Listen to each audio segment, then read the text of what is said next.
Thank you for joining the Gauntlet interviews this evening. I am pleased to announce that we are going to be talking with Norman Skinner, and he is going to tell us about his band and the new sort of innovative form of power metal. And I saw that in one of the press releases, and I caught it in the music too. So first of all, where are you right now? So I'm in NorCal, so Sacramento area, just north of the Bay Area in California. Okay, yeah, I've been to Sac before. It's a nice city. Got a little waterfront there and all that kind of stuff. Is that where you're from? Yeah, well, I was actually born in Portland, Oregon, and grew up in Vancouver, Washington until I was about 10, and then my family moved to California. So grew up in the Bay Area, San Francisco Bay Area, and then I moved up to Sacramento about 2 years ago because this is where my band was, and there you go. Okay, I'm going to go ahead and try and pronounce the name of your band properly. Oh yeah, give it a shot. Shoot, where in the heck is I got to look at my phonetics here. Hold on a second. Sure. Everyone butchers the name, so you get a free pass if you mess it up. Okay. Yeah. But it's a cool name. I mean, it's a cool looking name. Is it Deviana? Close. It's Niviane. It's Nevia? Niviane. So think of like the name Diane. Okay. And just put "ni" in the front of it. So Niviane. So you say a hard D at the beginning? No, it's just the NIV. So Niviane. Okay. But I just meant Diane as a similar reference of what it sounds like. Yeah. So the name of the band was actually we had a guitar player that was in the band for about 6 months when the band was first formed. He named the band, and then I was brought in afterwards, and then it took me about 4 months to get the name right. So, well, the thing is, it's really not that hard. Niviane. Once you get it, it's easy. But we always hear Niviane, Niviane, different things. So it's all good. That's why in our bio we have the pronunciation right in the front, and then actually for our second album, wrote a song called Niviane. That should help as well. Yeah, actually, it's at least you can read it. Some bands nowadays you can't even read them. Oh yeah, the thorn twig ink splatter logos. Yeah, or the death metal bands where it's like all sort of intertwined and all that stuff. And right. Okay, so how long have you been a musician? Me myself, I started in 91 by accident. So it's been a while. That was high school for me. I got into singing by accident. I was just hanging out with some friends, and they had, they were going to do a little talent show, and their singer bailed on them about 2 weeks before the show. And since I was the guy hanging out, they're like, "Hey, you got to sing by default." I had never sung before, and I liked it, and I stuck with it. So. Okay, and you do have a versatile, and if you continued to sing, I'm assuming on this record, versatile and tonal voice that's really good. Thank you. Yeah, I sucked pretty bad when I started, but I decided I'd take a few lessons here and there. So yeah, I got with some really good teachers and got some basic fundamentals down, and then I just went and took it and ran with it. Practice. And, sure, but now I've always had this problem, like how in the hell can a teacher teach you how to sing? I don't think it's really they taught me how to sing so much as they taught me the fundamentals of proper tongue placement, breathing, how to, form your mouth to enunciate, things like that. And then once you have those, it's really up to you to take that and just work on it to develop your voice the best you can. So right. At least so I only I've taken lessons maybe 3 times in my life, and no more than 2 months at a time. So really not many lessons at all. All the rest of the time I just took what they taught me, ran with it, and practice. So cool. And when you practice, do you do like in the shower or at home? Okay. I sing everywhere. I drive everyone nuts. I sing in the car, in the shower, home. Yeah, Yeah, I'm always singing. So yeah, I'm the same way, except that I don't think I have like two notes. Maybe I got, uh, which I bet you rock the shit out of those two notes, though. it really drives my wife and kids crazy because I'll say, you know that song, and they'll go no, and then I'll start singing it, and they figure it out. We got it, Dad, and I just keep going and going and going. Anyway, so power metal, right? Yeah. Uh, were you uh, participating in the new wave of British heavy metal? So I I myself missed that whole genre. I was young, in the '80s. I was young. I was just listening to MTV, and on MTV it was pretty much hair metal. So that's kind of what I grew up on. Sure. It wasn't until, let's say, 1995. I was already, God, 95. I was like 20, and I wasn't until I was like 20 years old that I got my first like Judas Priest and Iron Maiden albums from friends. I think they were like, "Hey, dude, you really need to brush up on this stuff." And then I just worked my way backwards. So now, of course, I love all the bands that came along with that. But yeah, for me, it was when I went to high school. I was that kid that all my friends were like, "You don't know any of these bands," and they would bring those little mixtapes. Like you would tape Right. over the little clips, right? And you'd put a whole bunch of different songs on it. So they'd bring me tapes, and they'd have everything from Megadeth to Fates Warning, to Testament, just across the board. And so I got a crash course in all things metal, and then just really expanded my horizons from there. And power metal, I didn't learn about that until the late '90s, early 2000s, and became a favorite genre of mine. So Yeah, I like some death metal. I like some black metal and extreme varieties. I look at it sort of like abstract art in a way, but it's becoming saturated beyond belief.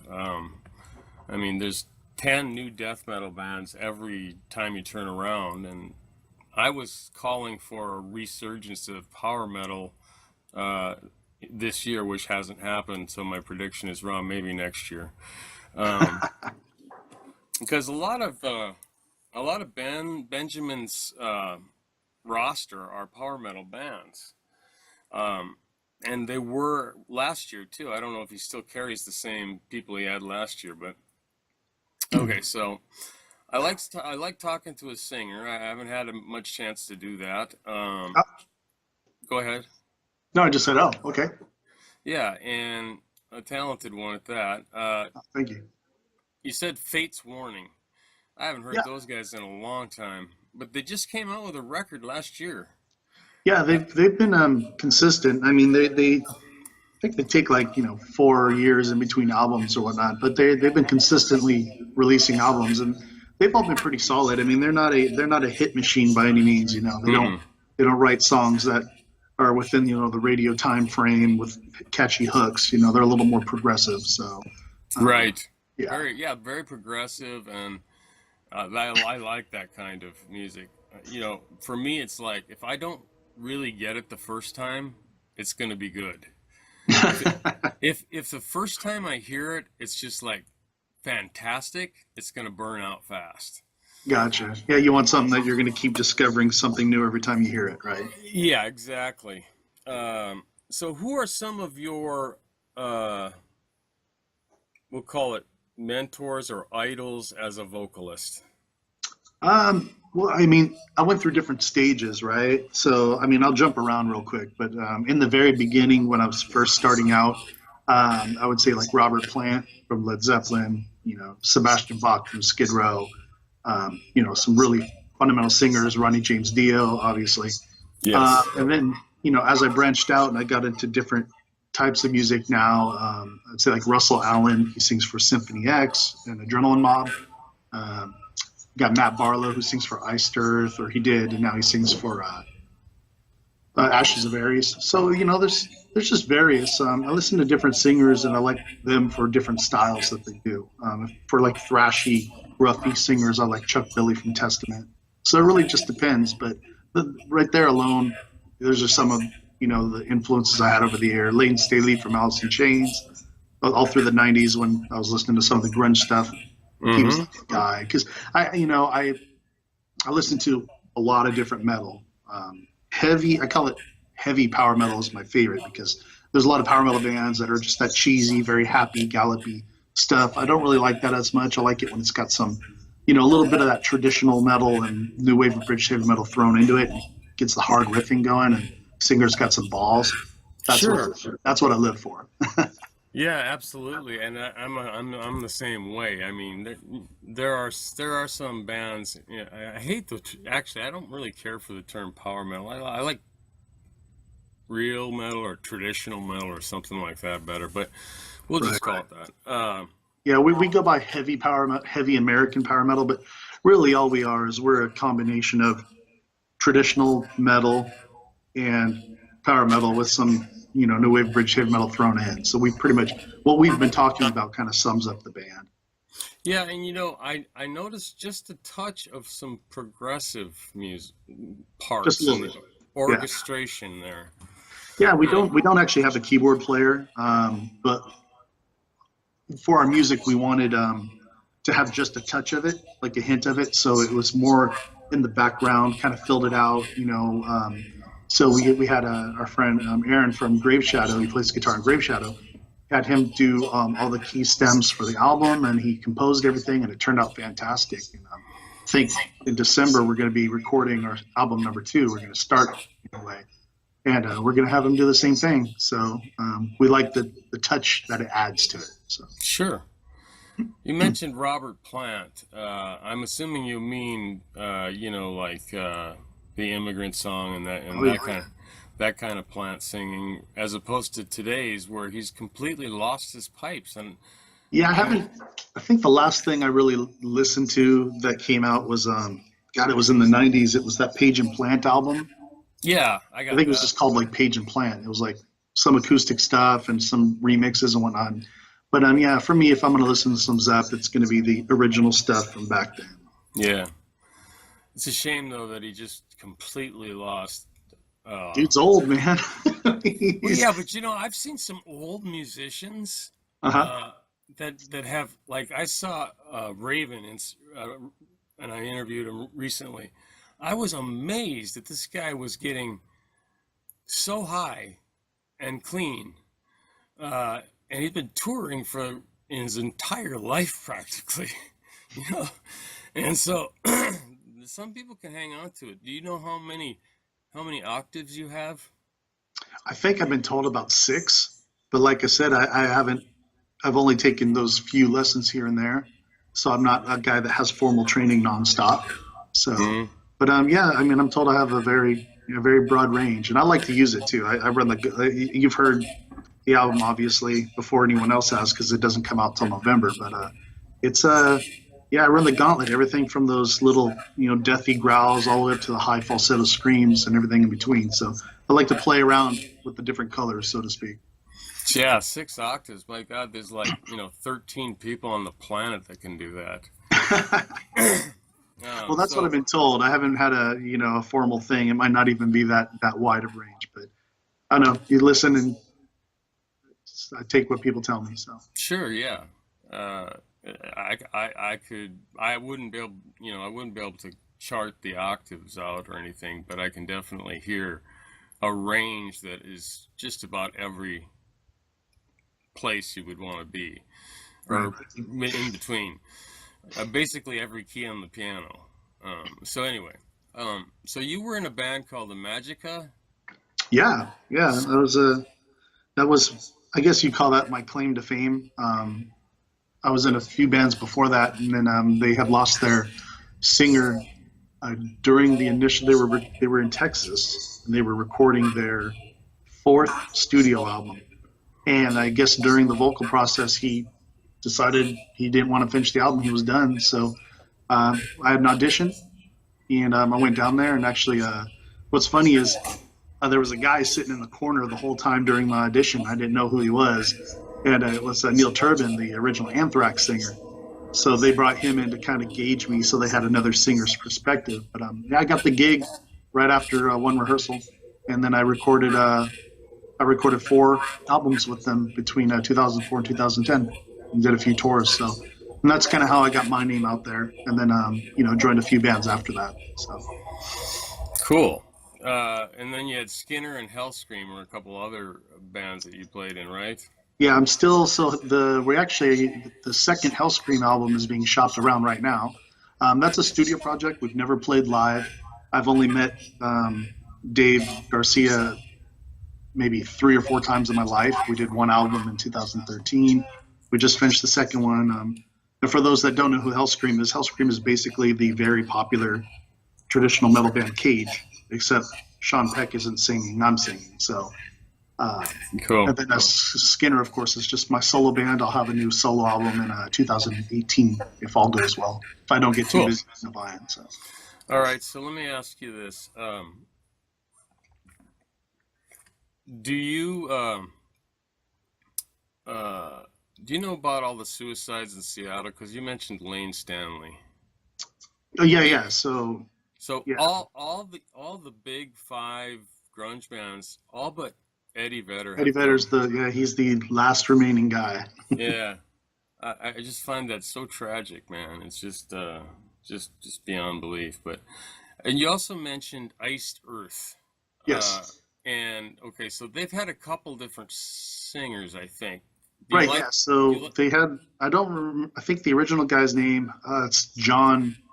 I can't remember the last name, but he did 2 albums. And then they got Matt Barlow, who's one of my top 3 all-time favorite singers. And then after him, they had Ripper Owens, formerly of Judas Priest, for 3 albums. That. And now they have a Stu Block. I believe he was in Into Eternity. So he's been the singer on the last few albums. So they've been going through. I know that. So yeah, that'd be 4 singers. Yeah, 4 singers. Is Stu the guy that used to be or still is on Howard Stern? No. So you're thinking of the drummer, Richard Christie.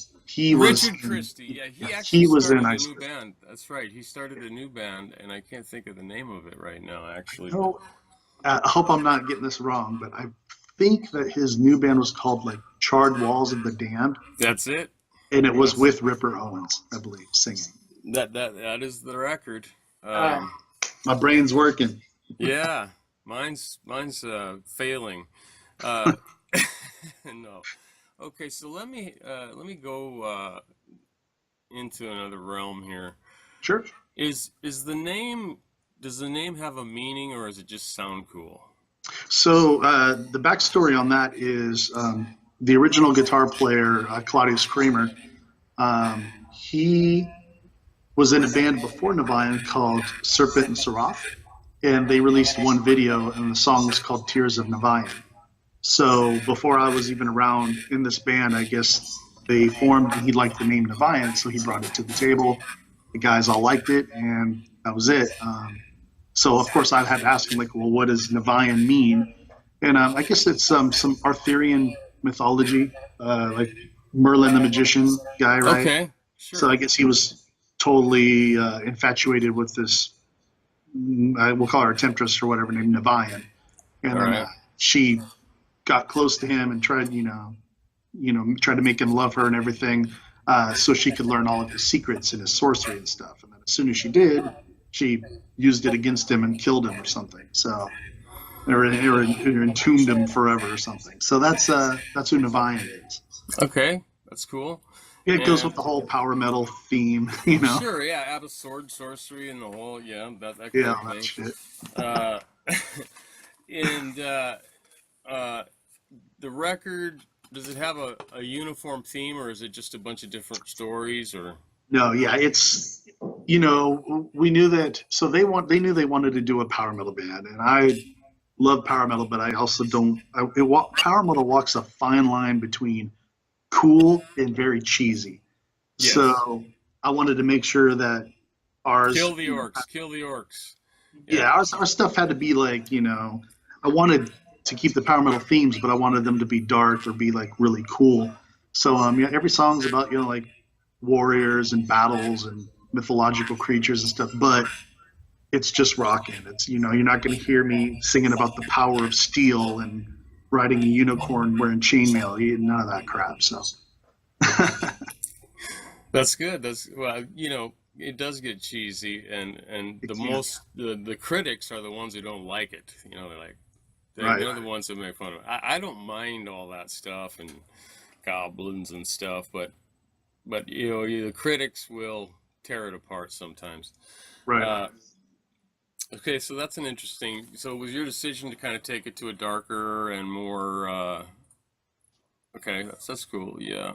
Yeah, I want to Uh, keep it epic, but at the same time, not, you know, not too, I don't know how we would put it, fantastical, so to speak. But yeah, I mean, we got songs about, like gladiators fighting in the arena, and, druids, and, frost giants of Norse mythology and stuff. But it's not, the lyrics aren't cheesy, so to speak. right, and actually, there's a lot. I found some analogy to modern society in some of the songs. You probably didn't intend that, but like, uh, I try to, by rule of thumb, there's three things I try to do with lyrics. I try to stay away from religion, politics, and I try not to swear. So, but yeah, when you're writing, and I handle all the lyrics, I have on every album I've done for years. It's just sometimes things come out you're not even aware of it. So, yeah, and I'm, I don't know what you intended. I just determined, for myself that way. But yeah, I had a political analogy in there, so you try not. That's a very admirable set of goals to follow. Uh, yeah, I just think music is, for a lot of people, it's well, for us as musicians, it's an artistic release, and for a lot of people, music's an escape, right? It's just want to rock out. You just want to let go into something. Last thing I want to do is have some political, religious message sitting there, here. So, yeah, like some agenda that's getting people madder and madder. right. Uh, and there's a lot of bands that are doing that. But one of the things I appreciate about this music and others like it is the adrenaline. That Oh yeah. yeah, the hair on the back of your neck standing up when there's a crescendo or something, and it's just psychs me up. It really moves me emotionally. Yeah. And Well, we're all about the songwriting. We're all about that epic, the build up and just the hooks and the big, it's like a few people have told us, critics, they say that it's perfect workout music because you just feel like you got a sword in your hand, you're ready to take on the whole world, so. sure, yeah, and or running music or Mhm. driving to like a meeting where you're gonna go and clean house at the meeting or something like that. Sure.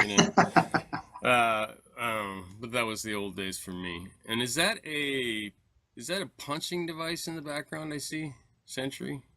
So I have to share my recording office with my kids because both of my kids are martial artists, and they perform in tournaments and whatnot. So they do. There's a lot of punching and kicking and pads and things around the house. So, Well, that sure has become a popular sport. I mean, everybody I talk to has children who are martial artists, it seems like, or quite a few.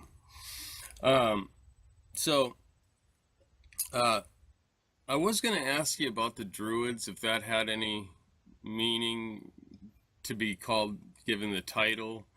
yeah. The So Druid, they're such a mysterious, unknown kind of thing, and Stonehenge and all that stuff. And right, and I love anything mysterious or anything historical that's got that's shrouded in mystery. That's lyric gold for me. But the cool. way that song came about is we were literally getting ready to start recording the album, and we were picking which songs we wanted to record. And our bass player's son, who's from Minnesota, he did some artwork for us, and it was this kind of a druid guy with a book and mystical things. And we actually didn't use it for anything. It's still sitting around, but I saw that and I was like, oh, cool. And at the last minute, our guitar player, Mark Miner, wrote a new song. He's like, hey, check this out. And we learned it right away. We loved it. And I had been looking at that artwork. So I just came up with the whole, Druid King concept based on this artwork that our bass player's son had given us at the same time this song came in. And it was a last minute addition to the album, literally. And it ended up Wow. becoming the title track as well. So, Yeah, and it's a particularly good album. I like the riff theme in it. Okay, so was there a moment in your life when you knew you were going to do this forever? oh God, I don't know. Let me think. Okay, it would have had to.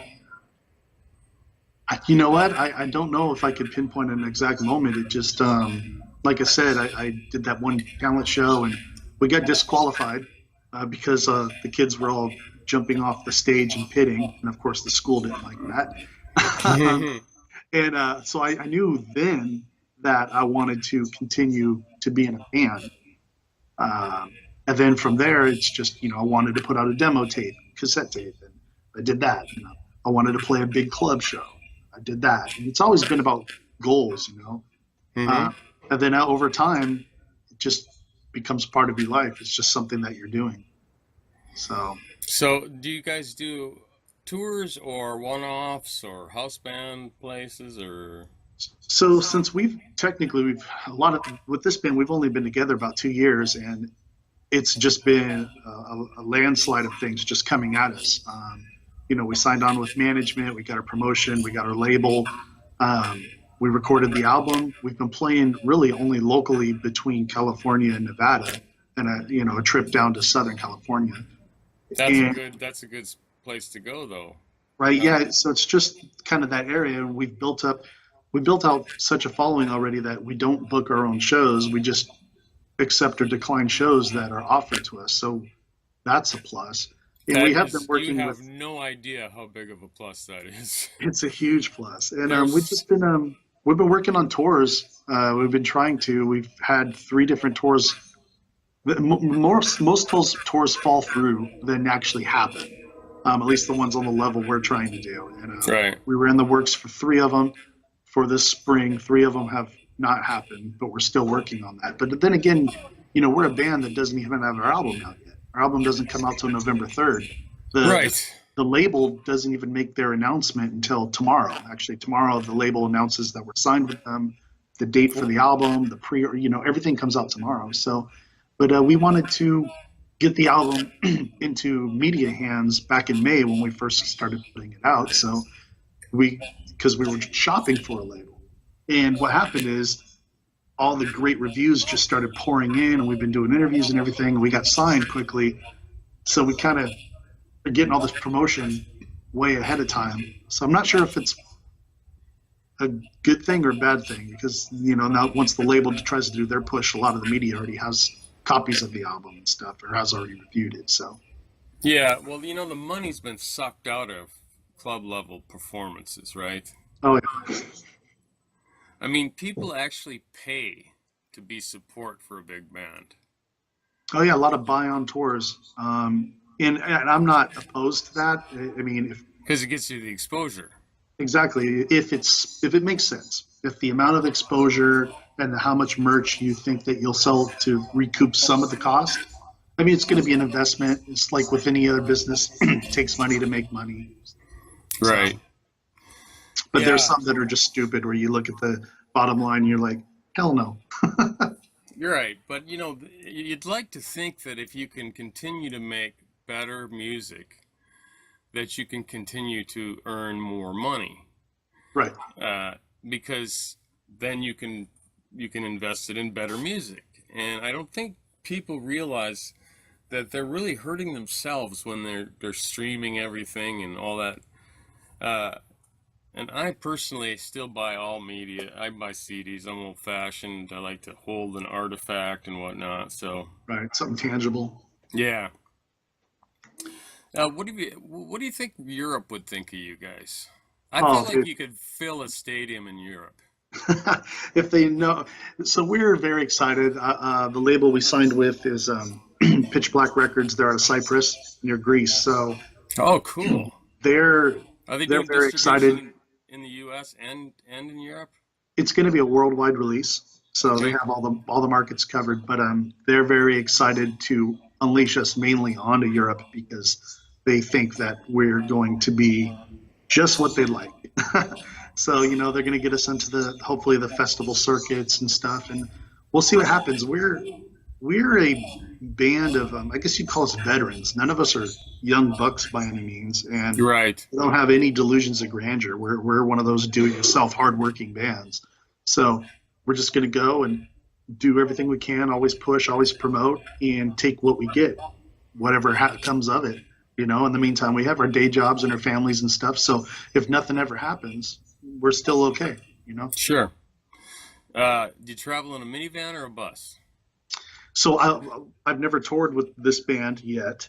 But you might have to transport your equipment to some point. Right now, it's like everybody just kind of meets at wherever. Even if I think the furthest, like when we played down in LA and stuff, that's like 8 hours away, and it's still everybody kind of took their own vehicles and took their own gear.